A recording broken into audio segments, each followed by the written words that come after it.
सकाळी 8ला उठून 9ला सूर्यदेवाला ढगाच्या आडून नमस्कार केला. आपल्या एसएसला की खाल्ली, निघालो दूध घालायला. दूध घालायला गेलो, बघतोय आया आया रस्ता.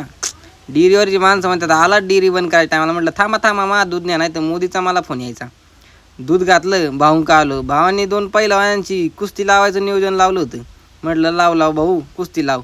घरी आलो, आजीला 100व्या वर्षी जेमच्या गोळ्या देऊन सर्दी खोकल्याच्या गोळ्या दिल्या. आजीला नादी लावलं. 3 टाइम घ्यायची.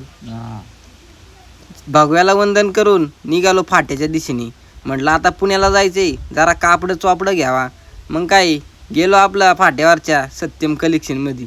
भाऊ म्हणे काय देऊ. म्हटलं दाखव भाऊ चड्डी. आता मग काय करतो, भाऊंकून चड्डी घेऊन पप्पू शेटका आलो. पप्पू शेटला म्हटलं काय चालले. पप्पू शेट म्हणे काय नाही आपलं गाय छापून आण रगड दाना दाना. म्हटलं रगड बुवा.